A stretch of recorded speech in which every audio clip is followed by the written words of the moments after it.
you're okay the way you are. That's what we tell young people. Oh, you're okay the way you are. It's like, man, there's nothing worse than you can tell someone who's young than that, especially if they're miserable. And lots of them, well, if they're miserable and aimless, it's like, oh, I'm miserable and aimless, and sometimes I'm suicidal and I'm nihilistic and I don't have any direction in my life. It's like, well, you're okay the way you are. They don't want to hear that. They want to hear, you're useless. You know nothing. You haven't got started. You've got 60 years to put yourself together, and God only knows what you could become. I used to say, I sure hope things will change. That seemed to be my only hope. If it isn't going to change, I'm in serious trouble. And then I discovered it isn't going to change. The tide comes in, and then what? It goes out. For 6,500 years that we know of, recorded history, and probably long before that. So it is not going to change. It's going to be about like it's always been. It gets light, and then what? It turns dark. 6,500 years. See, it's not likely to change. Mr. Schultz said, Jim, I've only known you a short time. But he said, it's already my honest opinion that for things to change for you, you've got to change. For things to change for you, you've got to change. Otherwise, it isn't going to change. Direction determines destination. You cannot change destination. It means you can't arrive at a 5-year place tomorrow. But here's what you can change today and overnight.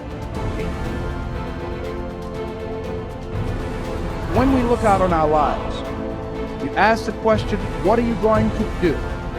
Look at, as you think about this that you know you need to handle, what are you going to do? And then write down 3 strong reasons on why you know you must take action. And be explicit and descriptive in your reasons, because your reasons have power. Your reasons will drive you. When you have doubt, when your faith becomes weak, your reasons will fortify your faith. When you have an inner conversation, say, no, don't do that. Your reasons will become your rod and your staff to comfort you, to take you through those challenging moments. So write down your reasons.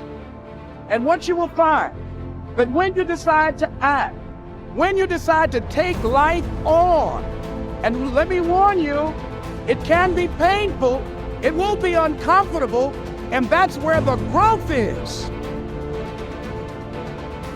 Luck is a word that people usually use to describe things that happen that they don't understand and can't explain. You, like everyone else, have a strong need to make sense of your life and what is going on around you. Psychologists call this a need for a sense of coherence, or an understanding of how things hang together. When this sense of coherence is threatened by things that seem to happen by chance, either positive or negative, we reassert mental order and peace of mind by writing it off to luck of some kind.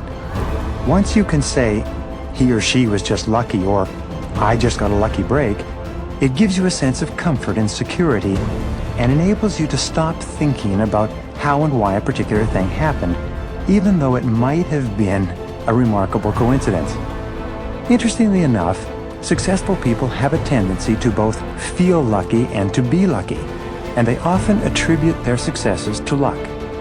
Sometimes successful people say this to avoid the envy attached to high achievement. They claim that they were just lucky so that they appear humble and ordinary in the eyes of others. Unsuccessful people, on the other hand, attribute much of the success of others to their being lucky rather than to their being talented. At the same time, they blame most of their own failures on bad luck, as though the law of cause and effect had somehow been suspended in their cases, thereby making them the unfortunate and undeserving victims of chance. Deep in their hearts, most successful people attribute their achievements to hard work, far beyond the ordinary. They say things like, the harder I work, the luckier I get. They believe that they have earned their success and that they deserve the occasional lucky break that seems to pop up and propel them forward far faster than the ordinary. The fact is, your luck can be managed, and increased by applying certain mental and physical laws that apply to luck in your own life. What you're about to learn about luck and success could change your future. Wilfred Peterson once skillfully said, "Walk with the dreamers, the believers, the courageous, the cheerful, the planners, the doers, the successful people with their heads in the clouds and their feet on the ground." If you seek self-improvement, you can inspire people around you as well, which will reciprocate in a positive light. Your circle of friends and acquaintances should uplift you rather than bring you down. In a way, the people you hang out with are a reflection of your standards. Stay away from toxic individuals who slack off and do not encourage you to fulfill your goals and push your limits. As they say, if you are the smartest person in the room, then you are in the wrong room. While surrounding yourself with like-minded and gifted people is important, the ones you hang out with should also have a positive outlook. After all, your worth and value will mostly be measured by the 5 people you are closest to. Find inspiration. Seeking inspiration is another way to keep growing, especially when you are facing creative blocks. To a large extent, getting inspired is triggered internally. Even though it waxes and wanes along one's creative process, you can still seek external sources to find inspiration. In reality, we all can use inspiration to remain positive and feed our souls. This not only boosts your creativity, but gives you something to look forward to, particularly during those times of hardship and uncertainty.